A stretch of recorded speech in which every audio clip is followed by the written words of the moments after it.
Hey yo, what it do YouTube? It's your boy Alvin MB10 aka AMR10, and what I got for today is some more NBA 2K23 Next Gen. Now by the title and thumbnail of today's video, as you can tell, the build that I have for you today happens to be the best Pau Gasol build, and this was a requested build. Now I will not lie, this is one of the craziest center builds I've made in the game, and hopefully you guys enjoy it. Now as most of you know, Pau Gasol was the center right-handed jersey number 16/17, actually 16 for the Los Angeles Lakers. Technically speaking, he did play power forward, but in 2K23, you can only be 7'1" if you're a center. Weight-wise, he did come in at about 250 pounds and had a wingspan of about 7'5". Body shape, you can leave it however you want. However, I tend to go solid because defined looks way too jacked. And also, I do know Pau is a standing tall white guy with like some flowy hair. Don't mind my player archetype, I just never change these when it comes to making these builds.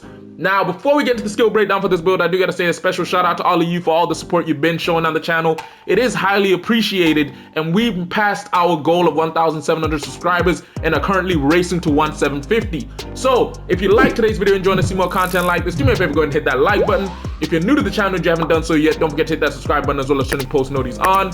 And also drop a comment down below telling me what you think about the build, whether you like it, hate it, anything you'd improve on it, as well as what other builds you want to see me make. Now, getting straight into the breakdown, we do got to start off with the physicals. We decided to go with a 55 on the speed, max out the XL at a 53. Strength-wise, we put it at about a 55, and then we put the vertical up to a 60, as well as giving him a stamina of about an 86. Key thinking was max out the XL because it is what it is. Speed is not too tough. Like, you're a center, you're not going to be that fast. Strength, again, this is Pau Gasol, who was commonly referred to as soft, so I didn't want to put it up. And vertical, you're a 7'1" center with a 7'5" wingspan. You don't need to jump that high. However, with you being 7'1", we decided to go with a 90 on the driving dunk because it does give us elite contact dunks when coming to standing, as well as giving us gold rise up. Post control, decided to put this at an 87 because for those of you who used to watch Pau, you know in his post game he was quite, you know what I'm saying, you had to respect it. Driving layer, put this up to an 80 for some contact dunks, and then we also put the driving dunk, and then the driving layer we put up to a 66, mainly because we wanted to get it up a little bit, as well as giving him a close shot of a 77, which allowed us to get 23 total finishing badges. Now my thinking here is, if you really want to mess with it, core rise up, put on masher, and then from there you can mess around with the post playmaking badges, as well as possibly putting on fast twitch because of the badge count we do have.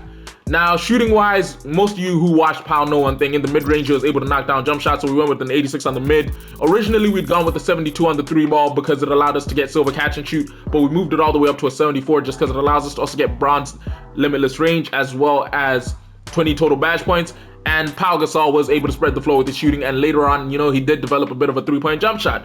Now, again, with 20 total badge points, if you're me, you core catch and shoot, most likely slap on, I'd say, I wouldn't slap on corner specialist because offensively as the big, you might find yourself in the paint quite a bit, but I would slap on deadeye because either way it does come through kind of clutch, and as it says, jump shots taken with the defender closing out receive less of a penalty on shot contest. So yeah, that's how I'd go about it. With the rest of the badges, you got to mess between the tier 1s and tier 2s, most likely making sure to slap on claymore and blinders.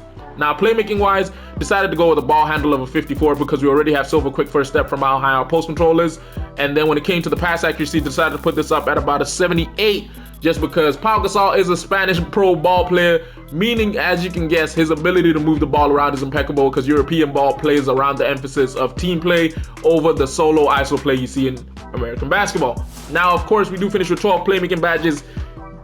Here, I'm not gonna lie, the +4 you do get from playing through my career, I'd put them here just because I would want to core the +4 plus the +1 you get from having completed the previous seasons. I would put it here just because I want to get gold unpluckable cored out, and then I'd most likely slap on needle threaded just for the hell of it. And then obviously with the last few badge points, I wouldn't go quick for a step because it is a nice badge to have, but yeah, I'd most likely go with something along the lines of break starter and maybe bail out or special delivery depending on how you play. Now, lastly but not least is the defensive side of the ball. Pau was not known as the greatest defender in the world, but he was known as being able to lock up in the paint, so we decided to go with an 80 on the interior defense, which allows us to get silver interior lockdown, a 93 when it came to the block, because as you know, we always do aim to get at least gold defensive anchor on these big man builds. When it came to the defensive rebound, went with a 90 because it allows us to do a lot more. And then on the offensive rebound, decided to go with about an 85. Now, as you can see, the reason for this being boosted the way it is because I put the interior defense way too high, but 85 on the defensive, 93 on the block, and then 90 on the 90 on the defensive rebound, 85 on the offensive, and then 93 on the block. And then with this last few attribute points we do have, I'd probably put the strength up to a 56.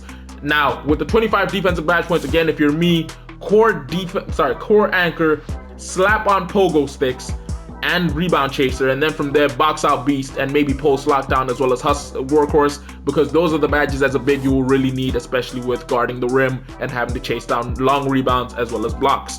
Now for takeover, his very first one for Pau Gasol, as I said, he had a respectable post game, so you do got to go with advanced post moves, because as it says, it makes it easy to beat your defender with post spins, fakes, drives, and clear outs, which is what Pau used to do a lot. And then for the secondary take, I'd most likely go with see the future, because in this game specifically, there's a lot of situations where rebounds just go loose, and if you can see the future, it makes it a whole lot easier, as it shows you where missed shots will land ahead of time, giving you the upper hand in chasing boards. Now the players or at least the players we get in the shades of for this build happen to be none other than Jack Sigma, Nikola Vucevic, and DeAndre Ayton, which does make a lot of sense, because looking at all three of these, I never watched Jack Sigma play, but Nikola Vucevic and DeAndre Ayton both have the ability of spreading the floor with their ability to shoot, but they also do like to play a little bit with their back to the basket and get there. Actually, DeAndre Ayton not so much, but Nikola Vucevic quite a bit. Now, the name of the build is an inside the arc scorer, but as you know, with the 3-ball being what it is, you are able to spread the floor, so it is more than just that. Now, hopefully you guys enjoyed today's video, which if you did, don't forget to do me a favor, go ahead and hit that like button. If you're new to the channel and you ain't done so yet, don't forget to hit that subscribe button as well as turning post notifications on. And lastly but not least, don't forget to drop a comment, tell me what you think about the build, whether you like it, hate it, as well as any other builds you want to see me make on the channel. But yeah, it's been your boy Alvin MB10, aka AMR10. I'll catch you in a bit. Deuces.